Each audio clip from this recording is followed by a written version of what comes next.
now my third question to you is, how is AI going to change the school education pattern? We are Yeah. already talking about paradigm shift. We are only Yeah. talking about, pedagogical changes that, we are looking for in our system, Yeah. in our educational system, with the teachers, with the parents, with the students, so many other, ways that we look at it now. At this time, when there is a, virtual classrooms, we do not have the schools, the children are at Yeah. home. They have a very different kind of pattern, which we never thought. So there are Yeah. many areas that, we are not able to really help them out. Though we have evening Absolutely. programs are there, we have clubs, but then still we cannot really bring in that personal touch, that hug. Yeah. There used to be coaching and even, helping them out by talking to them, patting them, standing Hmm. with them in the corridor, trying to find. All that is not there. So whatever Yeah. has to be there, it has to be only through the virtual classroom. So that's, Yeah. So, Yeah. so how is Yes. going to change the school Yeah. education Yeah. pattern? Yeah. So, it means three things we have to discuss here. First is what is going to be the shape of teacher and taught engagement. So that is the first thing that we have to answer. And with all the data that we have today, it appears that for a very, very long time, the best case scenario is that we are going to have a hybrid model in which we will meet the children partially. So we will not meet them all the 5 days of the week throughout the school from 8 o'clock to 2 o'clock or 3 o'clock. So some of them will come one day, they will not come the next day, right? So one is that, and of course they will stay at home. This is the by and large accepted scenario, and we have to brace up for this. And bracing up for this on the part of the schools will require a completely new leadership style. So the leaders of the school who have excelled in the first model of school campus-based leadership, now they have to excel as a hybrid model campus leadership. So they have to reboot their leadership, how to manage teams at remote places, how to manage children distributed all across the city or within your catchment area, right? How to provide soccer and how to communicate and how to empathize, how to be compassionate and how to look into the individual problems. I think the leadership role, and I call it rebooting leadership, and developing a totally new operating system, that will be the first requirement. The second requirement is about the teachers. Now, teachers have already seen that for last 10 years, 15 years, if you remember, we were saying that please embed technology, please embed technology. And people will say, no, no, no, we are great and we can never be replaced by technology. And there was so much of reluctance. But you see, in last 6 months, I think everybody has embraced technology, right? And earlier we were saying, and now it is becoming more evident that technology is not going to replace the teachers. I think those teachers who are technologically more equipped, they are going to replace those who are having any reluctance in embracing technology. So adaptability and embracement of change, these are the two skills that teachers have to learn. So this is the second thing. The third thing is which teachers have to learn, that they have to become a specialist. Like you have a specialist in medicine or in engineering or in research. So what kind of a specialization you require, particularly in the remote things, you become a subject matter expert. So your domain is that you are a content designer, okay? Somebody has to create a wonderful video. Somebody has to create a podcast. Somebody has to design that how to create an assessment plan for the children sitting at home, right? So these are the specializations which will be required because the children are children, whatever you are expecting from the children in e-person, I think even in virtual mode also, they will behave in the same manner.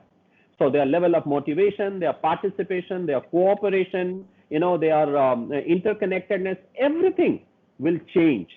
And we have to respond to those changes. So I think that is the thing that is going to happen. And the teachers, you see, My feeling is the way we responded to this crisis, but that was a crisis management. Okay, managing a crisis is a different thing. Well, A plus for managing crisis, but now we have to convert all those things into an skillful, artful, mechanism to reach to the children and give them the best that they deserve. So this transition from crisis management to a skillful delivery of lessons and learning and knowledge is the transition which the teachers and schools have to manage. So that is what is going to happen. Now, the best thing in this is that parents are also on board because they are also attending the classes with the children. So our classes are now having, two sets of students, our students and their parents, sometimes their grandparents also, and they are scrutinizing also microscopically. They will debate, will discuss. So I think teachers have opened themselves up, and I think that is a great thing. When you show courage, then you are most likely to return as a victorious warrior, right? But if you don't show courage, then there is a problem. So I'm very happy about it. So the parents are there. Another thing which is very, very important is, which this COVID has taught us, that we have given too much of focus, ma'am, on cognitive learning, okay? On developing, the numeracy and the language and the science, and more so in a manner to prepare for a particular examination which will be held at the end of the year. I think this COVID has taught us what the new education policy tells us. That is why COVID has supported this new education policy, let me tell you. When this policy tells us that, look, embed your classroom with socio-emotional learning, embed it with experiential learning, it is already we have experienced in the past 4 years. And therefore, this combination of cognitive and socio-emotional change in pedagogy, reaching out to the children in so many ways, asking them to submit their assignments in so many ways, and assessments in so many ways, I think that is going to change the whole scenario. It is going to be very great fun. It is going to be very enjoyable. And certainly it is going to result into a great experience for both teachers and students. Wonderful. Thank you so much, Ashok. We used to talk about, and we have been, at least my programs that I used to conduct for teachers, in my in-service training, I used to have experiential learning, collaborative learning, inquiry-based learning, and we used to select the topics, how to take it up. And as you said, COVID-19 has actually taught them. And the teachers who were scared not to take up anything, now they're all into it, and they've understood. Absolutely. But the very important thing that you just said, one is rebooting leadership is very important. So we have to have the changes which will take place, how to come, and how many days they will come, who will come from which place, which bus. There are so many nitty-gritties that we have to look at. And from the teachers, they have to embrace technology. Of course, technology cannot take over teachers, but then we have to embrace technology. And then adaptability. In that, you said 3 points. One is embrace technology. Second, you said the specialist, that is subject has to be taken up in a very serious manner, in a very different manner, because you are being washed also. Now you have to have a very different pattern, and you cannot have the same thing for all. It is not that one lesson prepared goes on for 20 years. That's not possible. So there's a big change in that, And then the third, you were talking about, there's a crisis management was done by all the teachers and the school beautifully. They really worked out very well. But then you said skillful delivery is now the next pattern which we have to adopt. Because one side was that we really wanted to come out of the crisis. We have really helped people. But now the next is that we have to look into the skillful delivery. And then how this pattern, and the teachers who really do not adopt that, they will not, if they don't embrace this, there'll be another group of teachers who will take over. So it's very important. Absolutely. The ones who are not aware of it, that's the reason in our NEP 2020, they've talked about, and they're going to have a system in which we'll have an all India level, the teaching methodology, learning for all the teachers. So they have to be of the same level. We cannot, because teachers' participation their Yeah. involvement and their thinking is very important. Counselor, they can become they have to become counselors also. Everything Of has to be course, done by them, but that of is course. possible only if they are ready. Now, Yeah. anyway, I'll come to that point in the end, whether Mm-hmm. we are ready for it or not. Mm-hmm. And let me come to the next question. Mm-hmm. Uh, of course, I was just talking about what does NEP, that is National Education Policy 20, tell us about artificial intelligence? So I think the NEP is a futuristic policy, and NEP has talked about what it should have said 20 years ago, right? Because we are into 21st century, and NEP is rooted. The best thing about NEP is that it is rooted in our own philosophy and culture. So it has invoked all our, the past thinkers, philosophers, mathematicians, and scientists. And namely, I will tell you, the policy is driven by, as far as teachers are concerned, by what Dr. Radhakrishnan said, that the best minds must come to teaching, and society should give their best to look after them, and then you make them accountable for what we expect out of them. I think all these three things have to meet at a confluence point, and then only the teacher's work begins. So this is Radhakrishnan's. Vivekanand said there is a perfection within the child, and policy says that we have to manifest it. And how we manifest it, they have gone into detail. So that is there. The third thing is about Rabindranath Tagore. In NCERT books, the first page mentions Rabindranath Tagore's this, how he talked about creativity and joy of learning.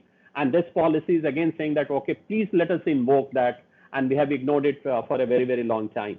So this policy draws its strength and motivation from the teachings of our philosophers, and then it goes into future.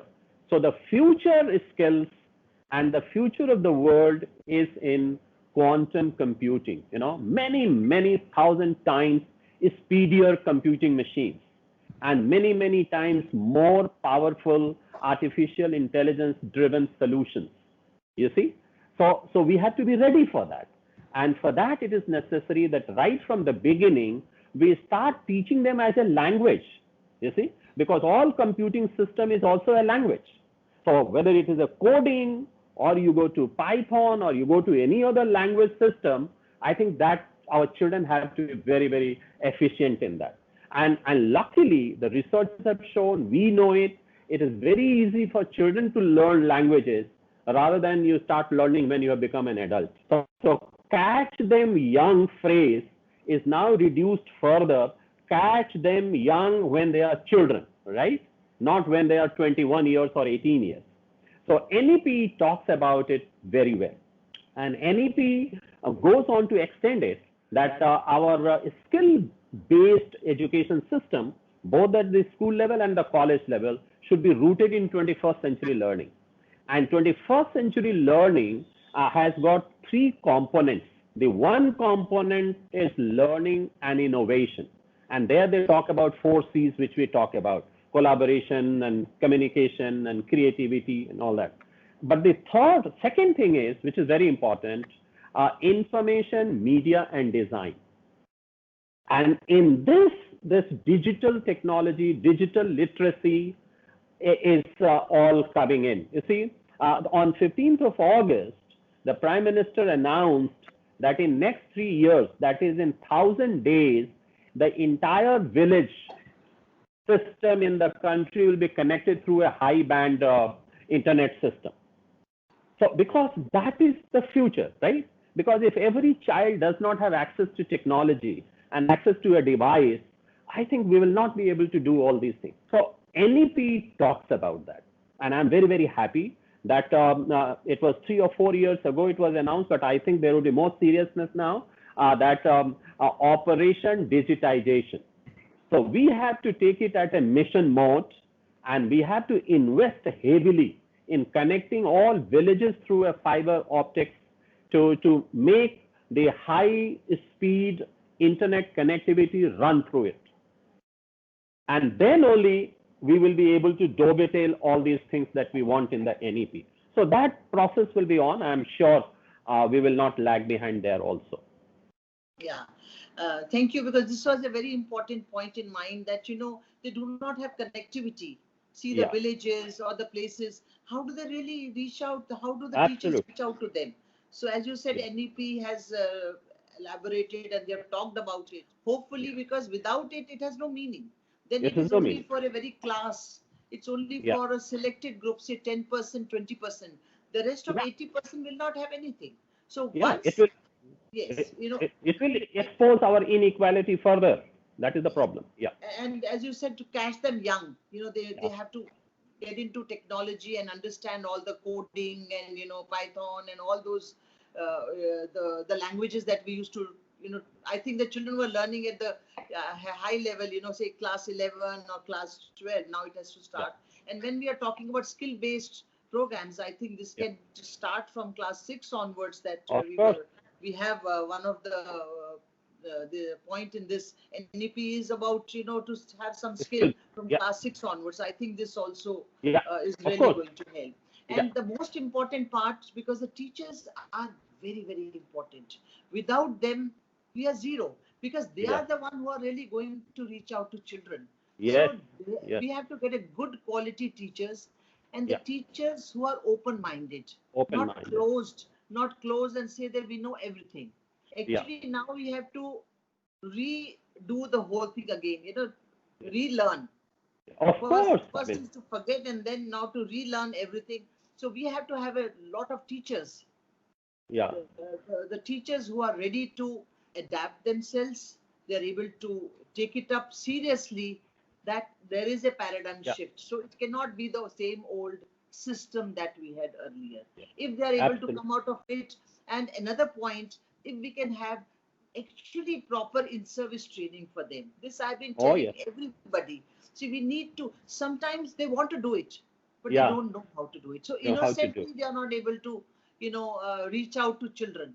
So very Yeah. important to really take up in-service training in a big way if we really Yeah. want success in our NEP, or even in our this system that we are talking about, because the virtual classroom, the things have changed. We are not able to reach out to the children all the time. Even when we have post, COVID Yeah.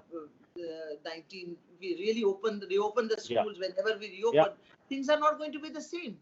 It's Yeah. just not. And there's going to be blended Absolutely. learning. There will Yeah. be blended learning also. It won't be the same, the way we had earlier. Yes. So that point also you have Hmm. really clarified. Now, another point I have in mind was, any flip side of AI, or say special advantages? Of course, you have given a little bit. Mm. You have already Yeah. talked about how Yeah. the question papers can be developed, how the even subjective part also can be taken care by them. But then something little more than that, and then any such special advice to the parents, to the teachers, and to the students who really have some kind of fear in their mind. We have to clarify certain things to them, that this is going to be a part of you, and this is for your good, and not to demoralize you or But, not to bring you down. So yeah. this part I want you to Yes. clarify, Abhi. give your wisdom words. Sure. So two or three things, ma'am, here. First, the success of AI intervention will depend on two or three things. First, we have to have AI expertise. We have to have a wholehearted acceptance of it. We have to have accessibility for it. And all these things will depend upon the quality and volume of good, pure data. If you do not have that, then the whole thing will, you give poor data to the machine will give you a poor product, right? So these are the apprehensions, which of course will be taken care of. But the whole idea is, let us take the larger issue. AI, it, as you rightly said, it evokes some kind of fear or suspicion in the mind of the people.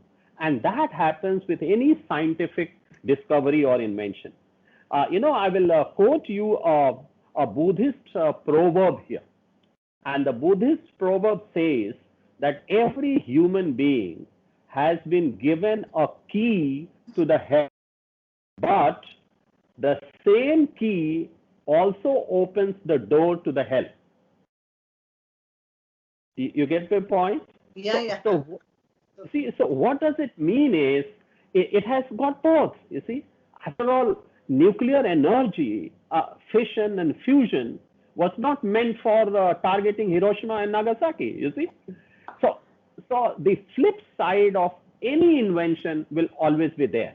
But that is where the role of parents and teachers and society, we have to cultivate our children. And they have to see the difference between social good and social destruction. So, how to use their inventions and power of their intelligence for creating good for the society and not bad for the society is also the job of the society only. That how we do the upbringing, what kind of virtues and values we induce into our children. So that will take care of this, because that is very, very important, right? And ultimately, I think we have to tell our children, and teachers have to tell it almost every day, and they should not shy away from repeating it, that look, the definition of success and happiness is to be changed, just to bring the idea in the mind of the children that, okay, influence, power, money, wealth, all those things are fine, but they are no guarantee to your happiness, right? It has nothing to do with your happiness. In fact, if you are relaxing and sitting idle and you are getting all the wants of your life, even that will also not give you happiness. The happiness will come from how fulfilling your life is and how much difference you are making in the lives of others for their good. So I think that should drive our society, and then we will do everything for the good of the society. See, I mean, a young child, I'll give you example. It happened 4 years ago, ma'am. He, innovated a machine to detect silent heart attack because his grandfather died out of heart attack, if you remember. And he was worried that why did we not know that he's suffering from heart attack? Because it was silent and it could not be detected. If it could be detected, his life could have been saved because he would have got the medical attention much earlier. So this kind of thought process, so that will prevent the misuse of any scientific invention. Very important. Uh, of course, we are talking about a very ideal situation. Yeah. Again, I come back to it that it's really going to take a lot of time. It's, understanding, adaptability, and bringing teachers to that level. Yeah. At not only in some selected schools or some places, it has to be, all over, because they are used to a very different pattern. Yeah. They're used to, we are talking about experiential, we are talking about collaborative, we are talking about technology, we are talking about various, technology based programs which can enhance and, bring in, of course, AI also will play a very important role. But it's very important that we really take care of our teachers. Yes. The end product will come only with their help. Absolutely. If they are positive, if they are, the way we talk about it, that in COVID-19, it's very important that the whole family has to be very positive. The parents, the children, everybody around them. Otherwise, everybody will, get so upset that they will not be able to reach out to anything. So the positivity in their thought and process is very, very important. So same thing goes, as you said, AI also has both the sides. So we have to see that it is under our control. We don't go under their control. So it remains. Key is in our hands. Yes. If that remains with us, then of course certainly. And then I'm looking at it only from the school's point of view and education point of view. There are other various, programs which are there. But then this key should remain with the teacher, with the management, with everybody, so that whatever we want to do, keeping AI also in mind, it should be desirable, it should be reachable. We should be able to, we should be absolutely. When we are talking about universalization in education, it's very important that we have certain areas where we are able to reach out to everybody. And thank you so much, Ashok. Thank you, ma'am. It was such a pleasure talking to you. This was one area which I really myself, Yeah. I was not very clear, so I really wanted you to really give us the Thank you, ma'am. proper insight of it. Thank you But very thank you much. so Yeah. much, and Thanks a lot. once again, thank you for Thank coming you. on my channel for your Thank you. education. Pleasure Thank you. and privilege is mine.